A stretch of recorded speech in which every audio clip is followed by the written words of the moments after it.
Good afternoon friends. I hope आप सभी healthy हैं, अच्छे से प्रिपेयर करें। अब आप लोगों के लिए आज आईडीबीआई एग्जीक्यूटिव का शिफ्ट 1 कंप्लीट हो चुका है। 4-5 बच्चों से मेरी बात हुई और आप लोगों को मैं क्वांट्स और रीजनिंग जो 2 सब्जेक्ट्स यहाँ पे पढ़ाए जाते हैं उनका कंप्लीट एनालिसिस दूंगा। सबसे पहले तो मैं ये कहूँगा, लास्ट टाइम जो एग्जीक्यूटिव का एग्जाम हुआ था उसके कंपैरिजन में ये पेपर डिफिकल्ट था, उससे एक लेवल ऊपर ही था। हम मैंने ज़्यादातर स्टूडेंट से यही कहा था कि प्री लेवल का आएगा जिसमें क्लर्क और पीओ के बीच में कहीं लेवल रह सकता है, बट जो रीजनिंग का लेवल था वो पीओ प्री लेवल था। इन तीनों सेक्शंस में से रीजनिंग सबसे टफ शिफ्ट था। और पर लेवल मेंस का नहीं था, ये कहीं से मत समझिएगा, लेवल तो प्रीलिम्स ही था बट पीओ प्रीलिम्स लेवल था। क्वांट्स का जो लेवल था वो आप कह सकते हैं easy to moderate. Easy to moderate कहेंगे तो ज़्यादा बेटर रहेगा, क्योंकि जो डीआईस थे वो थोड़े से 2 डीआईस थोड़े से डिफिकल्ट थे। डिटेल में सारी बातें कर लेंगे, एक बार मैं स्टार्टिंग में ओवरव्यू दे देता हूँ। इंग्लिश की बात करें तो इंग्लिश इजी टू मॉडरेट था, और बच्चों ने ठीक ठाक अटेम्प्ट्स इंग्लिश में कर लिए थे। तो सबसे पहले अपने क्वांट्स से स्टार्ट करते हैं। क्वांट्स में क्या क्या क्वेश्चन पूछे गए, क्या क्या वेटेज था, उसके बारे में एक बार जान लेते हैं फटाफट से।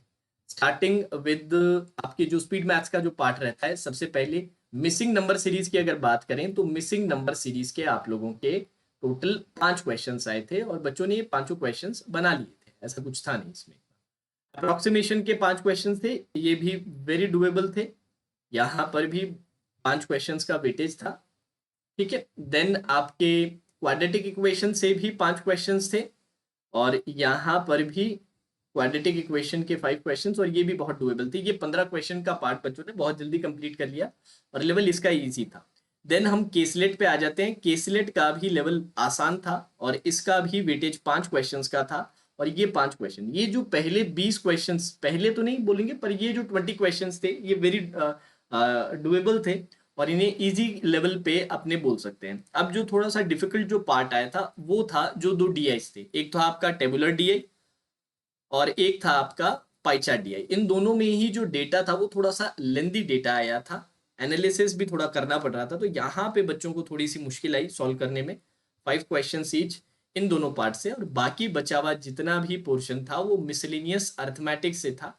और जो अर्थमेटिक के कुछ क्वेश्चंस कैलकुलेटिव थे, कुछ क्वेश्चंस डुएबल थे। तो ये बाकी बचे हुए जो अराउंड 20 क्वेश्चंस हैं, क्योंकि टोटल हमारे 20 टोटल 50 क्वेश्चंस थे, जिसमें से यहाँ तक अपने 30 क्वेश्चंस बचे हुए 20 क्वेश्चंस आपके मिसलिनियस अर्थमेटिक्स से बताए गए।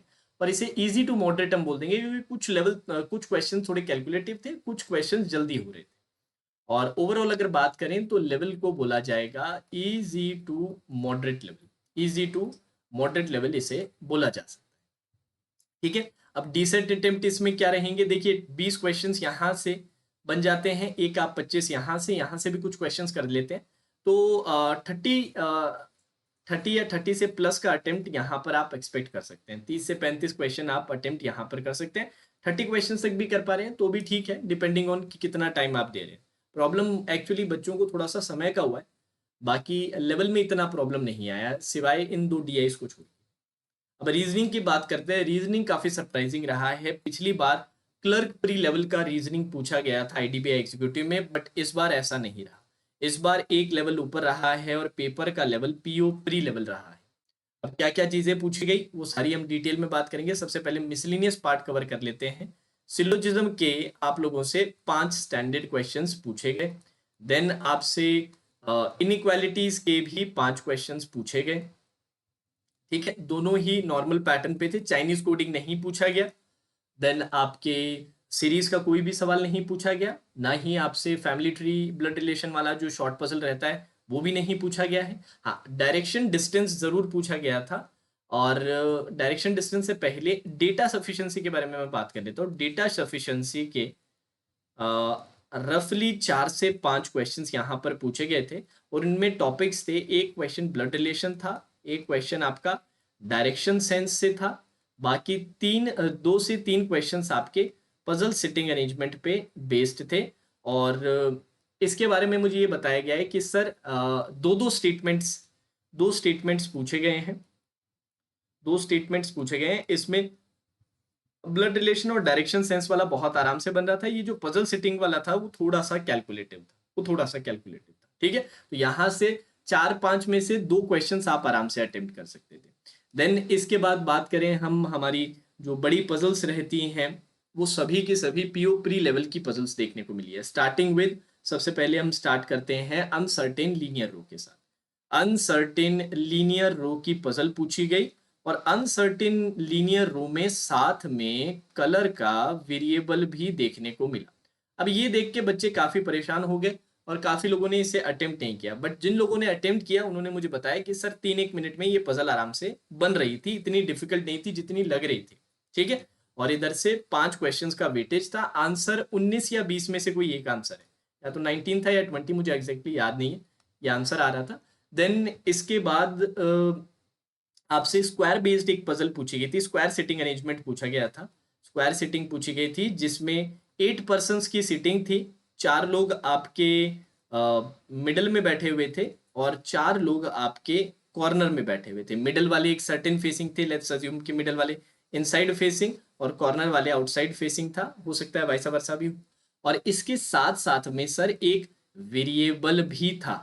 अब ये पजल भी देखने से ऐसा लग रहा था कि सर बहुत टाइम टेकिंग होगी, बहुत मुश्किल होगी, बट ये पजल भी बच्चों ने, जिन्होंने बनाई, उन्होंने कहा कि सर 2 केसेस में 3 मिनट में ये पजल बन रही थी। यहाँ पर भी 5 क्वेश्चंस का वेटेज था। देन इसके बाद अगर हम बात करें स्क्वायर सिटिंग के बाद, आपकी बॉक्स बेस्ड एक पजल थी जिसमें 7 बॉक्सेस थे और साथ ही साथ कुछ ना कुछ उनमें आइटम्स थे, ऐसा भी था। ठीक है, यहाँ से 5 क्वेश्चंस का वेटेज था। ये भी बड़ी डुएबल सी पजल थी। एक और पीयू प्री लेवल ही है बट डुएबल स्टिल। ठीक है, देन इसके बाद एक इजी पजल भी थी आपकी ऑर्डरिंग रैंकिंग पे। ऑर्डरिंग रैंकिंग पे शॉर्ट पजल जो आपकी रहती है ऑर्डरिंग रैंकिंग वाली, जिसमें आपके कितने पर्सन्स थे, 6 पर्सन्स थे जहां तक मुझे बताया गया, 6 पर्सन्स थे। और कुछ ना किसी बेसिस पे, जहां तक मुझे बताया गया वेट के बेसिस पे, कि उनके वेट्स वगैरह दे रखे थे और यहाँ से 2 से 3 क्वेश्चंस पूछे गए थे। ठीक है, देन इसके बाद अगर हम बात करें, इसके बाद और भी पजल्स हैं। जो सबसे मुश्किल पजल जो बच्चों को लगी वो थी ईयर एज बेस्ड पजल। उससे पहले एक और इजी पजल मैं बता देता हूँ, ये पजल बहुत आराम से बनती बच्चों से। मंथ डेट पजल थी जिसमें 5 महीने थे और 2 डेट्स थी। ये पजल बच्चों ने बहुत आराम से बन दी, 3 मिनट की जरूरत नहीं पड़ रही थी, 2-2.5 मिनट में आराम से ये बन रहा था। जो सबसे टाइम टेकिंग था और जो सबसे मुश्किल जो पजल बच्चों को लगा वो ईयर एज पजल था, जिसमें बेस ईयर आपको 2021 दे रखा था और जो डेटा थे वो सीधा डेटा नहीं थे। मतलब ऐसा है कि डिफरेंस ऑफ एजेस ये हैं, सब्ट्रैक्शन ऑफ एजेस ये हैं, इस तरह से इनडायरेक्ट स्टेटमेंट्स खूब सारे दे रखे थे। और ये सबसे ज्यादा टाइम टेकिंग, ये मॉडरेट लेवल सभी ने बताया और काफी लोगों ने इसे स्किप कर दिया था, काफी लोगों ने इसे क्या किया है, स्किप किया है। अब जो इसके अलावा और कुछ था, हाँ जी, क्रिटिकल रीजनिंग का जरूर पार्ट पूछा गया था। क्रिटिकल रीजनिंग का 5 क्वेश्चंस पूछा गया था जिसे अटेम्प्ट करना बिल्कुल भी हमारे लिए जरूरी नहीं था। देन इसके अलावा अगर हम बात करें और कुछ मिस हो रहा है, हाँ जी, ठीक है, ये इतना एनालिसिस मिला है। 1 मिनट, लेट्स काउंट, 5 5 10, अगर 5 यहाँ से माने तो 15 15 5 20 5 25 5 30 30 5 35 35 5 40 40 5 45 45 और 2 से 3 आपके 47 48 क्वेश्चंस यहाँ से सेट हो रहे हैं। ठीक है, कुछ क्वेश्चंस एक दो शायद मिस हो गए, हो सकता है किसी न किसी पजल में ज्यादा हो, मे बी ऐसा हो, या फिर हो सकता है कोई ना कोई पार्ट मेरे से मिस हो गया। तो ये ओवरऑल लेवल था और इसमें मैं आप लोगों से कहूंगा कि लेवल पीओ प्री लेवल था। मैं जानता हूं, मैंने बच्चों को ज्यादातर से जो बच्चे लेवल पूछते थे कि सर क्या लेवल आएगा, प्री लेवल का पेपर होगा या मेंस लेवल का पेपर होगा, तो सभी को मैंने हमेशा ये कहा है कि मेंस लेवल का पेपर नहीं, प्री लेवल का ही पेपर होगा। और प्री में भी क्लर्क प्री के ज्यादा करीब होने के चांसेस है पीओ प्री के, बट प्रिपरेशन आप प्री लेवल पे कीजिए। पीओ प्री क्लर्क प्री दोनों के लेने, एक जगह पे फोकस करने के बजाय आप पीओ प्री लेवल पे ही प्रिपरेशन कीजिए। ऑल्दो मैंने कहा था कि क्लर्क प्री के ज्यादा पास होगा क्योंकि लास्ट ईयर ये क्लर्क प्री के पास था, बट इस बार जो लेवल आया वो पीओ प्री का ही एग्जैक्ट लेवल है और यहाँ यही सेक्शन सबसे ज्यादा डिफिकल्ट लगा है बच्चों को। अब डिपेंडिंग कि आप कितना टाइम इसे देते हैं उसके अकॉर्डिंग आपके अटेम्प्ट्स होते हैं। मेरा पर्सनली ये मानना है कि आप यहाँ पर 35 क्वेश्चन के लगभग 30 से 35 क्वेश्चन आप यहाँ पे अटेम्प्ट कर सकते हैं। अब रही बात फाइनल आपकी इंग्लिश की, इंग्लिश का मैंने रिव्यू वैसे तो बच्चों से पूछा नहीं, डिटेल में, बट जो बच्चों ने मुझे जो जो चीज़ें बताई है वो मैं आप लोगों के साथ शेयर कर देता हूँ। लेवल यहाँ पर बच्चों को इजी टू मॉडरेट लगा, ठीक है। और क्या क्या चीज़ें पूछी गई थी, पैराजंबल पूछा गया था, पैराजंबल के 5 क्वेश्चंस थे, ठीक है। देन आपकी आरसी पूछी गई थी, 12 क्वेश्चंस यहाँ से थे। देन आपसे क्लोज टेस्ट पूछा गया था, क्लोज टेस्ट के 5 क्वेश्चंस थे। वर्ड स्वैप पूछा गया था, वर्ड स्वैप के आप लोगों के 5 क्वेश्चंस थे।